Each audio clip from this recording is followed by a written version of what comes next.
এই রাজ্যে আর প্রায় 11.5 বছর বিজেপি কেন্দ্রে একটা প্রকল্পের নাম আপনারা বানায় এখন আমি খুশি হম রাইট এটা প্রকল্প না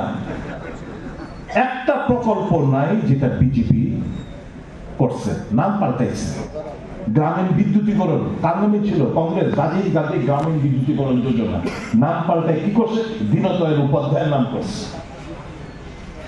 ইন্দিরা আবাস যোজনা কংগ্রেসের না কংগ্রেস করছিল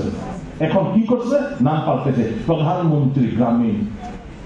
মানে প্রধানমন্ত্রী আবাসন যোজনা স্বচ্ছ ভারত ঝাড়ু হাতা ধরাই দিচ্ছে আগেও ছিল কি নাম ছিল নির্মল ভারত নাম পাল্টায় করছে ঝাড়ু হাতে দিয়ে ফটোশুট স্বচ্ছ ভারত কিন্তু নাম পাল্টান ছাড়া রাস্তাঘাট ওই শীত করিমগঞ্জের নাম পাল্টাই দিব রাস্তাঘাটের নাম পাল্টাই দিব টাউন হলের নাম পাল্টাই দিব ঐতিহ্য নষ্ট করব কৃষ্টি সংস্কৃতি নষ্ট করব নাম পাল্টাইব বাস এর মধ্যে ছবি আর প্রচার যন্ত্রের মাধ্যমে কি কয় বিকশিত ভারত দেশের 1% লোকের কাছে ওই আমদানি আম্বানির মতো লোকের কাছে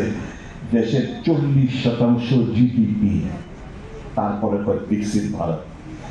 দেশের 80 কোটি মানুষ এখনো বিনা পয়সায় খাওয়াইতে হয় রেশনের মাধ্যমে 5 কেজি চাল কিংবা গম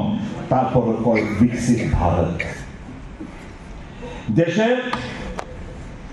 এই কিছুদিনের মধ্যে 2 লক্ষ ভারতীয় তার পাসপোর্ট সারেন্ডার করে দিছে তারপরও কয় বিকশিত ভারত 3,500 বিলিয়নিয়ার 3,500 বিলিয়নিয়ার দেশের বড় লোকরা ভারত ছাইরা তাদের পুঁজি বিদেশে বিনিয়োগ করতে যাইতেছে তারপরে কয় ভারত বিকশিত ভারত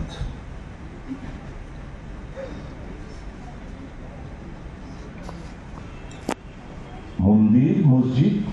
ইন্ডিয়া পাকিস্তান মন্দির মসজিদ ইন্ডিয়া পাকিস্তান আকবর জাহাঙ্গীর এই সমস্ত টপিকের বাইরে কোন মিডিয়ার আলোচনা করতে দেখবেন না এই ট্রাম্পের 25% তারিফ ভারতবর্ষে ভারত থেকে যে আমরা এক্সপোর্ট করি তার উপরে 25% ট্যারিফ এবং কইছে আরো আমরা বাড়ানো গালকে স্টেটমেন্ট দিয়ে কইছে আরো আমরা প্যানালাইজ করব ভারতকে ভারতের কেন কমজোরি নেতৃত্ব তারপর বুক থাপড়ায়